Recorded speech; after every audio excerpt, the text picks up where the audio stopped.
우리는 이제 감리교회의 성도로서 감리교회 창시자인 웨슬리에 대해서 그래도 기본적으로는 좀 알고 있어야 될 그런 감리교인의 상식이라고 할까요?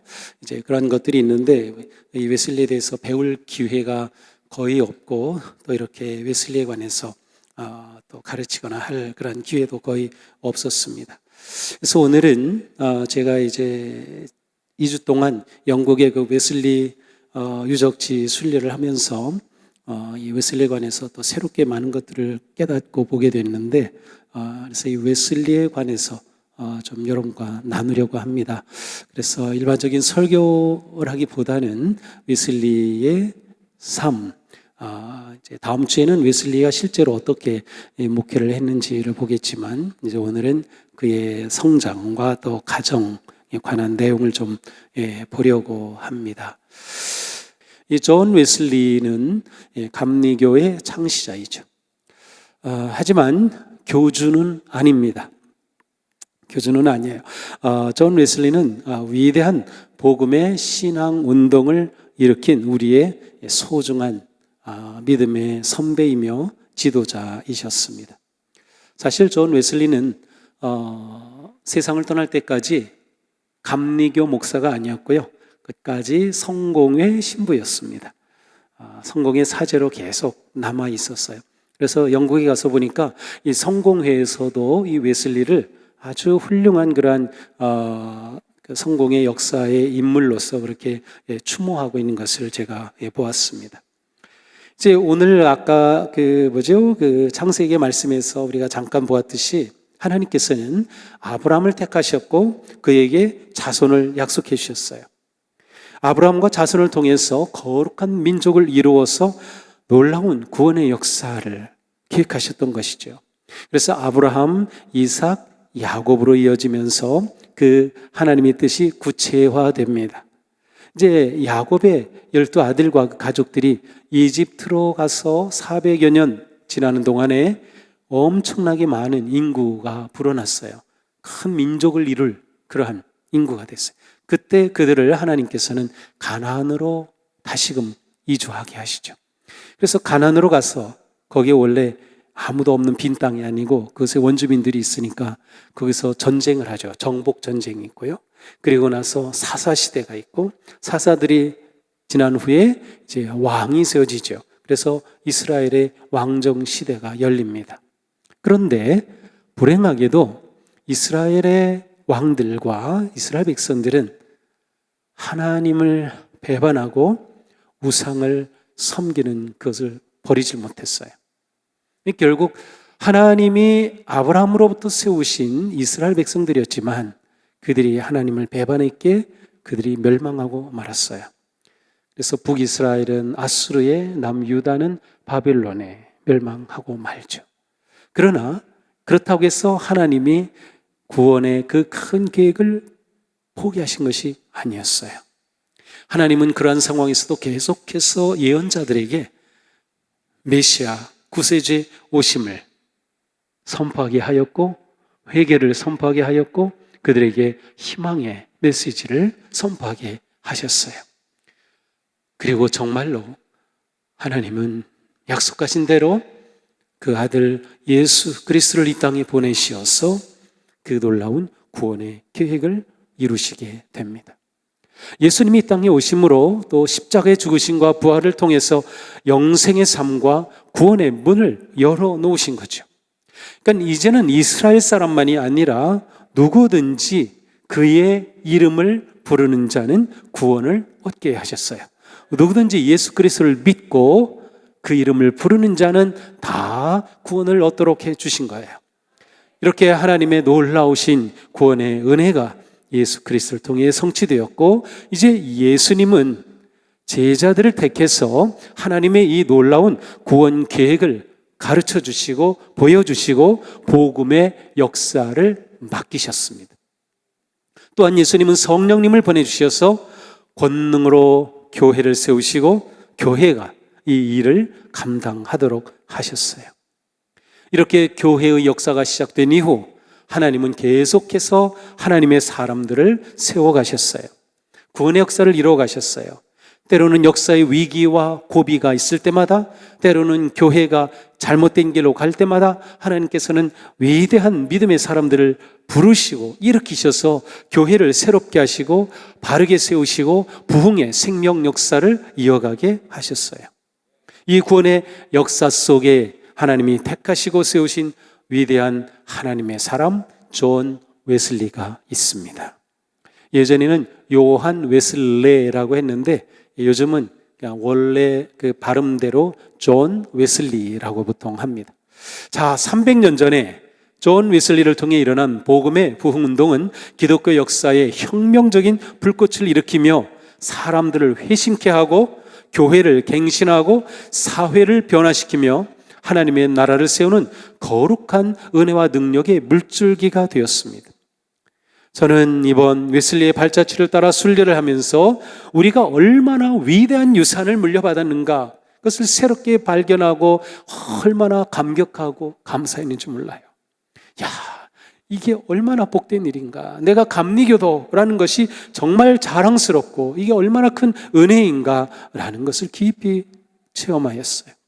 물론 우리 교회는 장로계에서 오신 분들도 계시고 침례계에서 오신 분들도 계시고 여러 교파에서 오신 분들이 계셔요. 감리교가 뭐 장로교보다 더 좋다 나쁘다 그렇게 말하는 게 아니고, 사실 이제 웨슬리를 따르는 교파는 감리교, 성결교, 순복음, 나사렛교회, 구세군은 이제 웨슬리를 따르는 그런 교파들이에요. 그러니까 저는 이 웨슬리라고 하는 사람이 개신교인이라고 하면 누구나 이 웨슬리를 알아야 되고 웨슬리를 배워야 하고 그를 통해서 삶의 아름다운 그런 믿음의 길을 이루어 가야 한다라고 생각을 하면서 이 웨슬리를 오늘 함께 나누고자 합니다. 우리가 웨슬리를 알아야 하는 이유는 웨슬리의 복음과 부흥운동은 이론과 신학이 아니라 말씀에 대한 순종과 거룩한 회심이 삶의 변화 그리고 사회 변혁까지 이뤄냈어요. 그래서 진정한 교회의 회복과 그리스도인의 신앙 회복의 혁명적인 부흥 운동을 일으킨 분이 바로 존 웨슬리이기 때문입니다. 존 웨슬리는 1703년 6월 28일에 영국의 에버워스라고 하는 그러한 시골 마을에서 19자녀 중 15번째로 태어났어요. 그러니까 이 어머니가 19명이나 낳았어요. 바로 저 집입니다. 이제 에버스의 저곳에 가면은 그 웨슬리가 성장한 곳이고 아버지가 목회한 곳이기 때문에 그 유품들이 좀 남아 있습니다. 이렇게 19명이나 이제 자녀가 있었지만 사실 그 중에 9은 이제 유아 사망했고요. 10명만 남았어요. 그 중에 또 한 명은 이제 청년이 되기 전에 또 죽어요. 그래서 이제 딸이 7, 아들 3. 근데 존 웨슬리는 중간이에요. 형이 있고 동생이 있어요. 형은 사무엘 웨슬리인데 보통 이 형을 작은 사무엘 웨슬리라고 불러요. 그 이유는 웨슬리의 아버지, 존 웨슬리 아버지가 사무엘 웨슬리였는데 아들을 낳고 자기 이름과 똑같이 지어졌어요. 사무엘 웨슬리.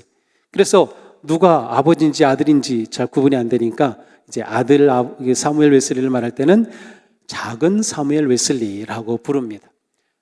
존 웨슬리의 형이죠. 이 존 웨슬리의 형은 사무엘은 역시 성공의 사제였고 그리고 아주 성직자로서뿐만 아니라 시인으로서 굉장히 명성이 높은 그러한 사람이었어요. 자, 동생은 찰스 웨슬리. 이 찰스 웨슬리는 18번째 태어난 그러한 자녀였는데 찬송가의 대가예요.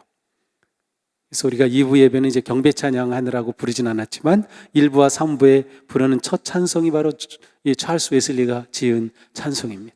이 찬송 8,000곡이 넘는 그러한 찬송을 지었으니까 말이죠. 이렇게 형제 셋이 영국에서 선하고 거룩한 영향력을 끼친 그러한 인물들이 되었어요. 자, 아버지 사무엘 웨슬리는 옥스퍼드 대학과 캠브리지 대학에서 공부를 했고요. 또 훌륭한 좋은 신학 서적을 저술하기도 하였어요. 영국 국교회 성공회 성직자였고 특별히 교구 성직자였어요.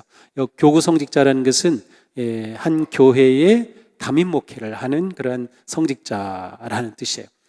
이곳에도 가봤었는데 그 교회가 세워진 지는 지금 1100년이 됐다고 하더라고요. 그곳에서 사무엘 웨슬리 아버지가 목회를 하였던 것이죠. 자, 존 웨슬리의 어머니는 수산나입니다. 수산나는 형제 자매가 몇 명이었는가 하면 25이었어요. 그 중에 막내로 태어났어요. 수산나가. 참 어떻게 그렇게 아기를 낳는지. 어쨌든 이렇게 수산나는 막내로 태어난 딸이었는데 굉장히 뭐라 할까요? 지적이고 교육을 잘 받았어요. 그래서 어학, 라틴어, 그리스 다 영어뿐만이 아니라 어학에 뛰어났고요. 문학이나 역사, 교육학에도 아주 상당한 지식을 가졌던 분이에요. 또한 그 당시에 청교도의 경건과 신학에도 정통한 여성이었습니다. 이러한 가정의 배경은 후에 웨슬리가 복음 운동의 탁월한 지도자가 되는데 아주 큰 영향을 끼쳤습니다. 웨슬리가 성장한 에보스의 목사관에 있는 그 기록을 보면 아까 우리가 사진으로 봤죠. 거기에 보면 이 수산나의 하루 일과가 어떠했는가가 나와 있어요. 매일 아침 7시에 기상해서 1시간 경건의 시간을 갖고요. 기도와 묵상하는 거예요. 그리고 일기를 썼어요. 아침에 일기를 썼어요. 저녁에도 또 일기를 또 썼어요. 집안을 돌보고 그날에 해야 할 일들을 자녀들에게 알려주고 그 다음에 가족 기도 모임을 가져요. 그리고 나서는 남편과 함께 홈스쿨링을 합니다. 가정에서 아이들을 교육을 해요. 그러니까 우리로 치면 초등학교 과정을 전부 집에서 홈스쿨링 했어요. 그 시간은 9시에서 12시, 그리고 점심 먹은 후에 2시에서 5시, 매일 6시간씩을 그렇게 자녀들 교육을 했어요. 그리고 그 중간에는 1시간 점심시간이 있고 경건의 시간을 가져요. 그리고 오후 6시가 되면 가족 기도회를 또 가져요. 그리고 저녁 식사를 하고 개인 기도 시간을 가졌어요. 그리고 또 일기를 썼어요. 성경을 연구했어요. 그리고 8시가 되면 자녀들을 다 잠자리에 들게 했어요. 자, 이것이 수산나의 일상이라고 거기에 이렇게 표로 이렇게 나와 있어요. 자, 이 수산나는 자녀를 교육하면서 그가 자녀 교육에 적용한 그런 규칙대로 생활하는 훈련, 여러 항목들이 있는데 몇 가지만 보면 반드시 주일 예배를 드리도록 하는 것, 가족 기도회에 반드시 참여하는 것. 자, 이 존 웨슬리에게 아주 굉장히 중요한 한 사건이 있는데 6살 되었을 때, 6살 조금 안 되었지만 6세쯤 되었을 때 1709년 2월 9일 목요일인데 밤 11시에서 12시 사이에 집에 불이 났어요. 아까 봤던 그 집이에요. 그러니까 그 집은 불이 나서 다시 세운 건물인데, 자, 불이 났는데 이 자녀가 워낙 많잖아요.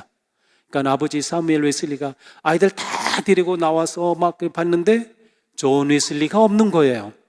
그러니까 어떡합니까? 근데 이제 집이 막 불이 타서 무너질 상황인데 큰일 났어요. 그래서 이제 틀렸다. 존은 죽었구나. 그런데 존이 2층 창문에 서가지고 막 살려달라고 하는 게 보이는 거예요. 그래서 사람들이 와, 저기 존이 있다. 그리고서는 사다리가 금방 가져올 수 없으니까 인간 사다리를 만들어서 어깨에 사람들, 어른들이 이렇게 올라서 가지고 벽을 타고 가서 2층에 있는 존을 건져냈어요. 그리고 내려오자마자 완전히 집이 무너지고 말았어요. 자, 바로 이러한 사건은 어머니에게는 존 웨슬리에게 그의 인생의 사명을 갖게 해주는 그런 기회가 되었어요. 그래서 수산나는 존 웨슬리에게 기회가 될 때마다 너는 불 속에서 건짐을 받은 나무 조각과 같이 하나님이 너에게 인쳐서 구원해 주셨으니 너는 하나님을 위한 귀한 존재가 될 거다 라는 말을 계속 들려줬어요. 계속. 그러니까 이게 부모가 자녀들에게 격려하고 축복하고 이렇게 말해주는 게 얼마나 중요한지 몰라요.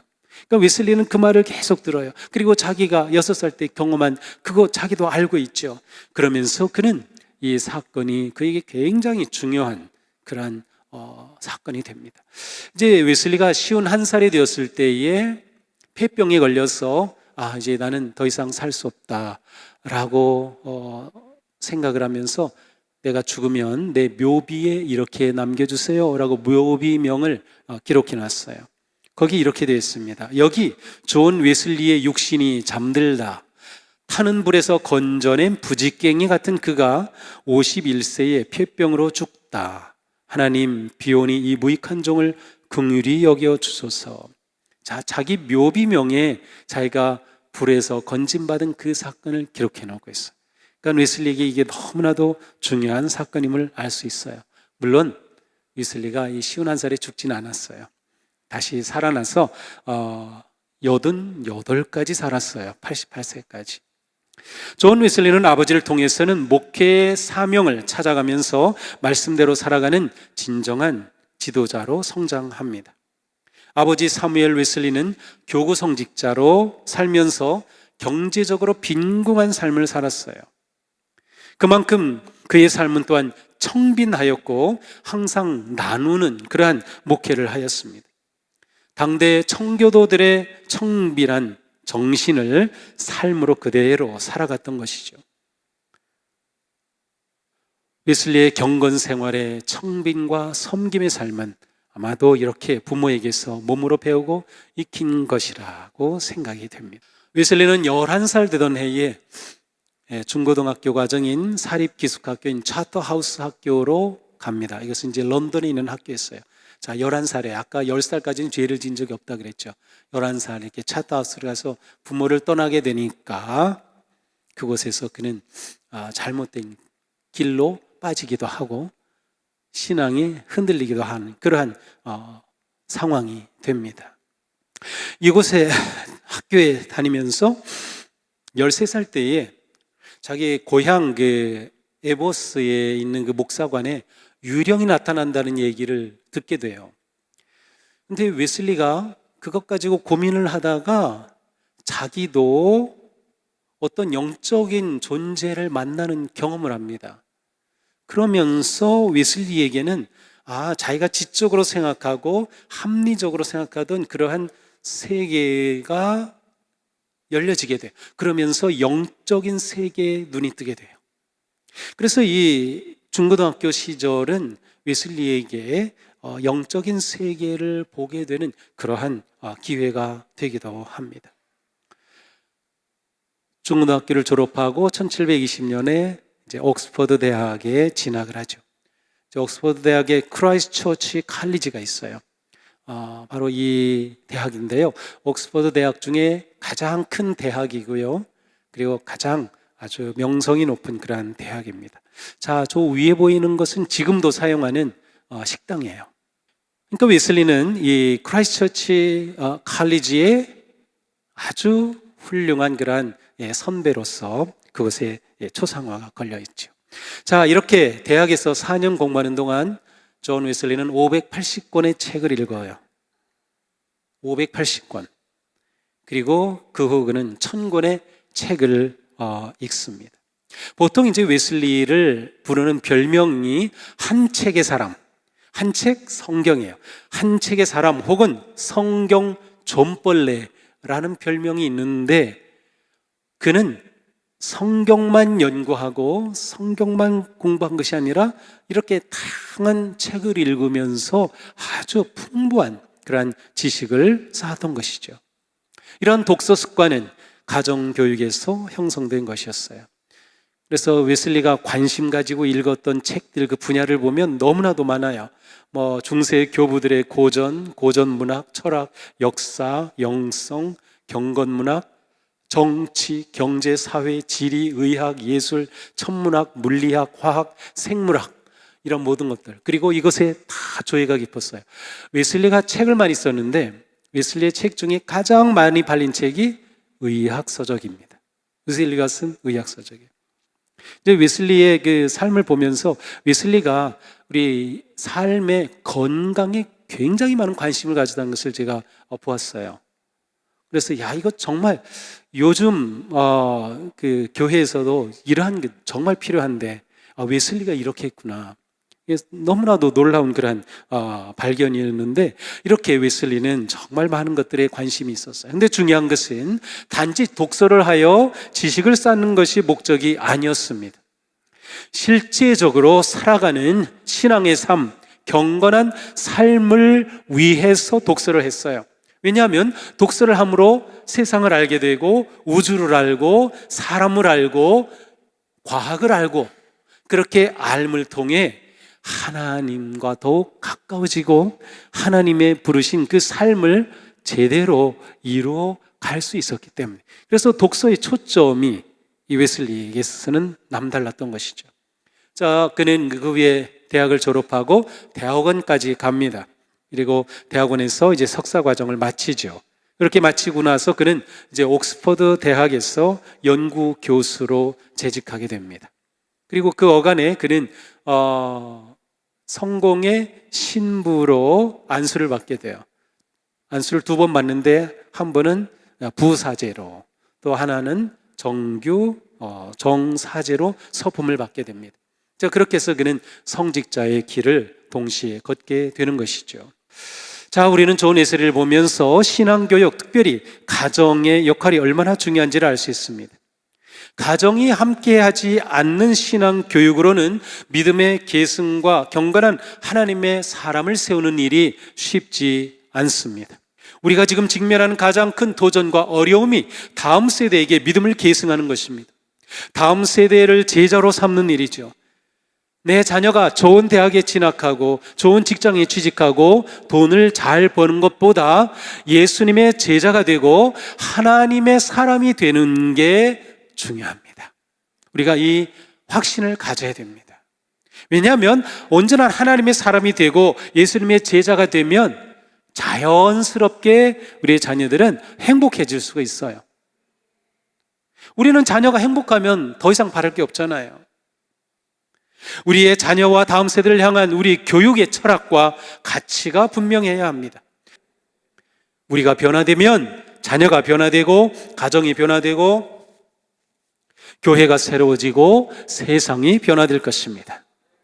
우리는 물론 우리의 자녀들이 거룩한 습관을 형성하도록 양육하고 돌보는 것이 아주 중요합니다. 수산나는 교육의 초점과 방식을 정확하게 알고 적용하였습니다. 집중과 반복을 통한 습관 형성이 중요함을 알았습니다. 거룩한 습관을 형성하고 삶의 기준을 세워주는 것이 중요함을 알았습니다. 우리는 이것을 가치관이라고 합니다. 거룩하고 바른 가치관을 가지면 인생을 바르고 거룩하게 살아갈 수 있습니다. 무엇을 하더라도 사명을 따라 살게 되는 것이죠. 누구든지 하나님이 부르신 사명을 따르면 행복하게 될 수밖에 없습니다. 자녀의 행복이 전부인 우리입니다. 우리의 자녀가 평생 행복하며 감사하며 은혜를 누리며 살기 위해 무엇이 중요한 것인지를 깊이 생각해 봐야 합니다. 우리 모두가 다 웨슬리가 될 필요는 없습니다. 우리의 자녀들이 모두 웨슬리가 될 수는 없습니다. 그러나 우리는 하나님을 사랑하는 사람은 될 수 있습니다. 웨슬리를 본받을 수는 있습니다. 하나님을 사랑하는 자녀들로 키울 수는 있습니다. 우리 교회는 하나님을 기쁘시게, 사람을 복되게, 세상을 평화롭게 하는 성도들, 그리고 다음 세대가 일어나는 그러한 교회가 되기를 축복합니다. 우리의 자녀들이, 다음 세대들이 그러한 사람으로 자라는 꿈이 넘치는 우리 교회가 되기를 주님의 이름으로 축복합니다.